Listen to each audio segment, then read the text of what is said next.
ఏంటి పెద్ద రంకెలేస్తున్నారు? మా నాన్న ఆస్తిలో వాటా అడగడానికి మీకేం హక్కుంది? ఓతే ఓతే నాతో హక్కు లేదు, నీతుందిగా, నువ్వు అడగొచ్చుగా. ఆస్తిలో హక్కుల సంగతి నాకు తెలుసు. ఎవరి మీద ఎప్పుడు ఎలా ప్రొసీడ్ అవ్వాలో కూడా తెలుసు. డబ్బు కోసం మీ వెలితి బుద్ధి ప్రదర్శించకండి. అబ్బా, అటు ఉద్యోగానికి వెళ్ళవు, ఇటు ఆస్తి తేవు. ఇత నువ్వేంటి ఇంట్లో? పనికిరాని చీపురు కట్టని, మూలపడుండే ఖాళీ బియ్యపు డబ్బాని. ఏంటంట? కృష్ణ, నువ్వు ఆ పిల్లతో వాదించలేవు గాని నోరు మూసుకో. ఏంటి మూసే? చక్కగా ఉద్యోగం చేసుకుంటున్న పిల్లాన్ని చేసుకోలేకుండా చేసావు. ఇవాళ రేపు ఉద్యోగానికి వెళ్దాం అనుకుంటే నువ్వు వచ్చి అక్కడ సంతకం పెట్టు, ఇక్కడ సంతకం పెట్టు అంటూ నీ కక్కుర్తి బుద్ధి చూపించి మొత్తానికి మోసం చేసావు.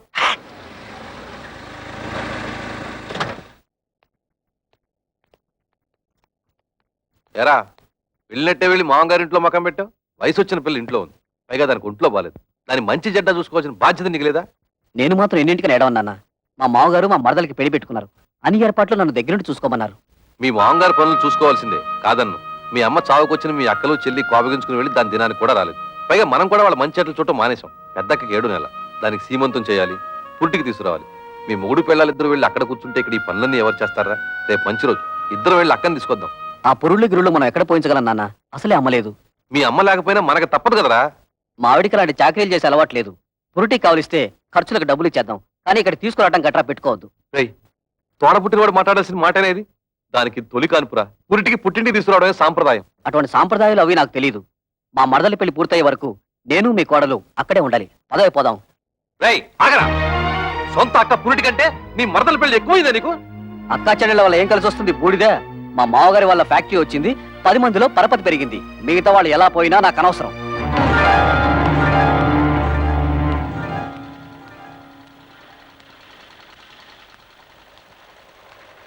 అమ్మా, ఇక్కడ కవిత అనే అమ్మాయి ఉంటుంది. మేనేజర్ కవిత గారా? ఆఫీస్ రూమ్ లో ఉంటారు సార్. వారి అక్కగారు ఇక్కడే ఉన్నారు, మాట్లాడతారండి.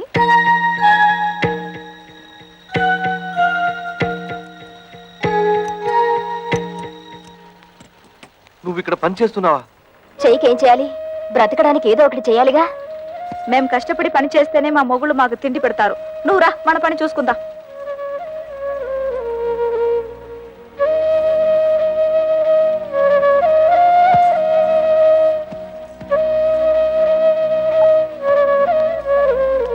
వాళ్ళు ఇంతకు తెగిస్తారనుకోలేదమ్మా. ముందు నువ్వు నేను కవిత కలిసి అక్కయ్యకి సీమంతం చేద్దాం. ఆ తర్వాత అన్ని విషయాలు నేను చూస్తానుగా. ఇప్పుడు అక్కకు సీమంతో ఒకటే లోటు. మాకు ఎవరి దయా దాక్షణ్యాలు అక్కర్లేదు. మా అమ్మ మీ కాళ్ళ వేళ్ల పడి మాకు 4 ముక్కలు చెప్పించింది. దాంతో మా బతుకులేవో మేము బతుకుతున్నాం. మీరొచ్చిన పనేదో చూసుకుని మీరు వెళ్ళండి. కూతురికి సీమంతం కూడా చేయలేని చవట వేద కింద జమ కడతారమ్మా ఊళ్ళో వాళ్ళు. తల్లి లేని పిల్లల్ని అనాథల్ని చేసి పడేశాడు అని నా మొహాన్ని ఉమ్మేస్తారమ్మా. మేం ప్రాణాలతో ఉండగా మాకెవరు సహాయం అక్కర్లేదు. మీకంతగా సహాయం చేయాలనిపిస్తే మేం చచ్చాక చివరిసారిగా మా మొహాన పడేస్తారు గుడ్డ. అది మాత్రం వేయండి, అంతే చాలు. మమ్మల్ని రోడ్డు పాలు చేసినట్టు ఆ చిన్నదాన్ని కూడా రోడ్డు పాలు చేయకండి. అది కూడా మీ వల్ల కాదనుకుంటే మా దగ్గర వదిలేయండి. ఏదైనా ఉద్యోగం ఇప్పించుకుని దాన్ని కాపాడుకుంటాం. పదండి.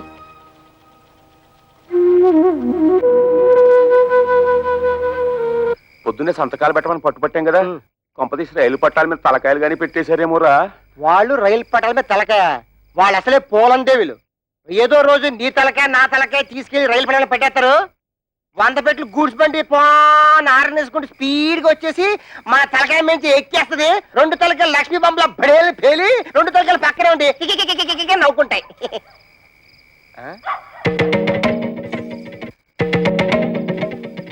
ఎక్కడికి వెళ్ళి వస్తున్నారే? నాది కూడా దక్కొచ్చాను. ఎక్కడ ఊరేగి వస్తున్నారు?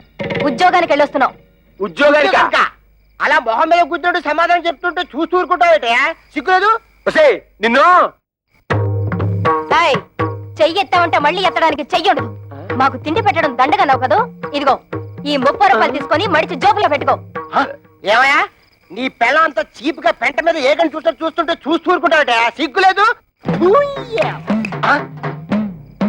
నన్నా ఏంటే? ఇదిగో నా మెల్లో తాళి కట్టిన పాపానికి ఒక 10, నాకు తిండి పెట్టినందుకు ఒక 10, నీకు మీ అమ్మకు దండగా తిండి పెట్టినందుకు ఒక 10, టోటల్ గా 30 రూపీస్ మింగో. మరి దాడుకో. నీ దబాయింపు డబ్బా కబుర్లు నా దగ్గర కాదు, ఈ రోజు నుంచి నేనో రోజు ఇల్లు తుడిస్తే నువ్వో రోజు ఇల్లు తుడవాలి. నేనో రోజు బట్టలు ఉతికితే నువ్వో రోజు బట్టలు ఉతకాలి. నేనో రోజు వంట చేస్తే నువ్వో రోజు వంట చేయాలి. ఇంపార్టెంట్ పాయింట్ ఒకటి ఉంది. నా పర్మిషన్ లేకుండా నా పక్కలో నువ్వు పడుకోకూడదు. అవ్వా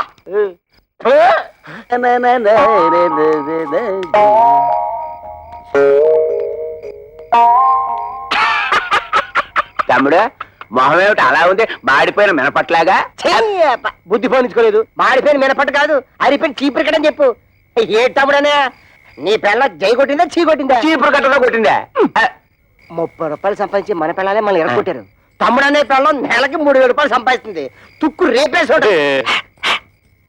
నా పెళ్ళం సంతతం పెట్టనందుకు నాకేం బాధ లేదు, కానీ ఇంతకాలం నా ఫుడ్ తిన్న మా డాడీ వెన్నుపోటు పొడిచేశాడు. అందుకే నాకు వర్రీగా ఉంది. కర్రీని కూడా కర్రీ అనుకుని సర్దుకుపోవాలి తమ్ముడు. వాళ్ళింతతో తెగించడానికి కారణం ఏమైంటుందో తెలుసా? వాళ్ళ సంపాదన. దానికి స్పీడ్ బ్రేకర్ వేసేస్తే అప్పుడేం చేస్తారు? పొయ్యి కింద నుంచి మంట లాగెత్తే నూనె లాగాగుతుంది. చచ్చినట్టు మన దారికి వస్తారు. బాత్రూమ్ లో పైప్ కట్టేస్తే ఏం పెట్టి కట్టుకుంటారు? సో మనం రేపే వాళ్ళు పనిచేసే ఆఫీసుకు వెళ్తున్నాం. వాళ్ళ మేనేజర్ ని 4 పీట్లు వాళ్ళ ఉద్యోగాలు డిస్మిస్ చేయమని అడుగుతున్నాం. హలో, ఏంటి కరాటే ఫంక్షన్? ఇంతకాలం పోలీస్ ఆఫీసర్ గా పనిచేసేవాడిని నేను. తప్పకుండా వస్తాను, షూర్.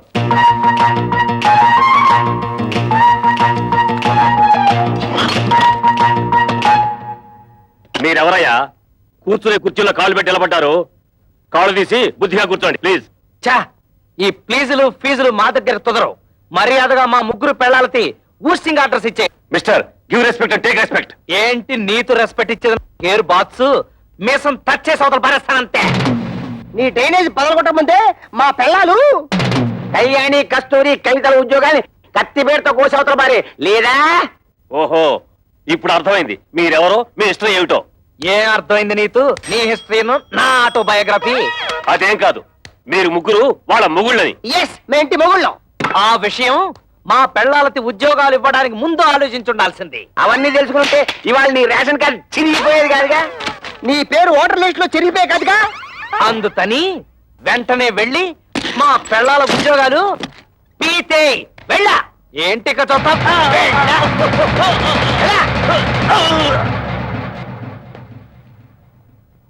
ఏంట్రా అత్తడే చూస్తూ నిలబడ్డావు? నిన్ను వెంటనే మర్డర్ చేసేసి తోట్లింగాల రేపు తెల్లి స్నానం చేసేస్తాను రే. చొక్కా ఇప్పుతున్నాడేమిట్రా? ఆఫీసులోనే షేకాయ పెట్టి స్నానం చేస్తాడా ఏంటి?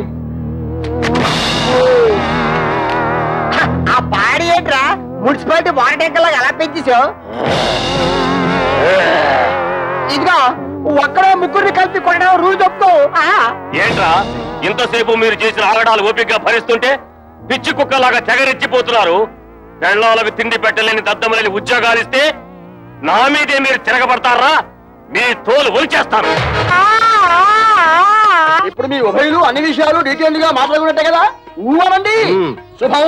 ఒరే శంకరం, ఈ తాంబూలం అటు తీసుకోండి. శతమానం భవతి శతాయ పురుష శతేంద్రియ ఆయుష్యేంద్రియే ప్రతిష్టతి. మీరేమండి ఒక్కసారి పల్లె ముందుకోండి. ముహూర్తాలు పెట్టుకుందాం. ముహూర్తాలు పెట్టుకుందాం. సమ్మతమేనా? సమ్మతమే. శుభం. లేవండి.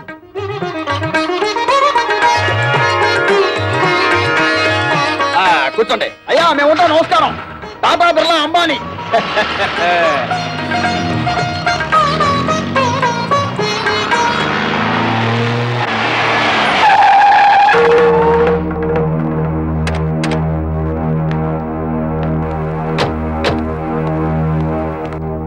ఎవరన్నా వాళ్ళు?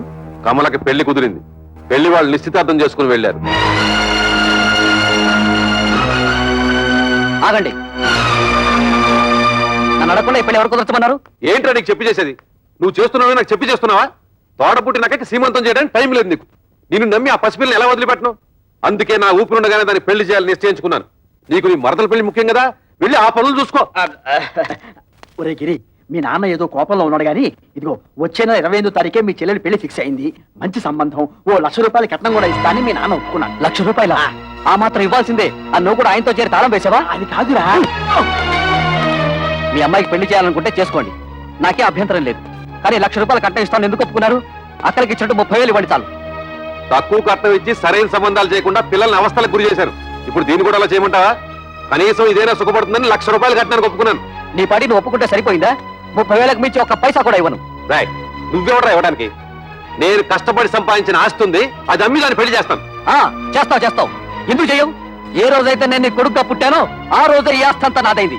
ఇంతకంటే ఎక్కువగా మాట్లాడమంటే మర్యాద దక్కదు. జాగ్రత్త. ఏమన్నావురా? ఒరేయ్, నాన్నమ్మ చేతనానికి నీకెంత ధైర్యరా? నీకేమన్నా ప్రయోగాలు వచ్చిందో ఏమిటి? తండ్రి మీద చేయిస్తావు, తోడబుట్టిన తోచి పారేశావు. ఏ వంకర శాస్త్రి, ఇది నీకు సంబంధం లేని విషయం. మర్యాదగా బయటికి పో. కోట్ల సంపాదించిన వాళ్ళే కొడుకుల ముందు నోరు పోసుకుని కూర్చుంటుంటే పెద్ద ఈయనేంటండి రంకెలేస్తున్నాడు? అసలే నాకేమిచ్చాడని ఈ బోడి కొంప తప్ప. బోడి కొంపే దాన్ని చూపించగలయ్యా. ఆ ఎమ్మెల్యే కూతురుని పెళ్లి చేసుకున్నావు, నీ ఫ్యాక్టరీ కూడా పెట్టుకున్నావు. రే వంకర శాస్త్రి, ఇంకా నా కళ్ళ ముందు కనిపించావో దెబ్బలు తింటావు. పో బయటికి. పోరా, ఇది. పోరా, బయటికి వెళ్ళి చెప్పు. ఏయ్, ఏయ్, ఏంట్రా? అన్న కొడుకుని ఊరుకుంటుంటే అందరూ వీరికి చేయిస్తావా? నన్నే కొడతావా? ఈ క్షణం నుంచి ఇల్లు నాది. పో బయటికి. ఒరేయ్, నాన్న మీద ఇంకొకసారి చేయొద్దని మర్యాద దక్కదు. పోవే. ఏయ్, నా ఇంట్లో ఉంటూ నన్నే బయటకి ఎట్టుతావురా? ఇది నీ ఇల్లా? ఏనాడైతే పత్రాల మీద సంతకం పెట్టావో ఆనాడే ఇల్లు నాదైంది. పో బయటికి. దుర్మార్గుడా, నువ్వు కొండంత అండగా ఉంటావు అనుకున్నాను రా. నా నమ్మకాన్ని మట్టిలో కలిపావు కదా. ఎన్నిసార్లు చెప్పాలి? బయటికి పో. మనిషి జన్మ ఎత్తితే మళ్ళీ గుమ్మం తొక్కద్దు. ఉన్నాడు.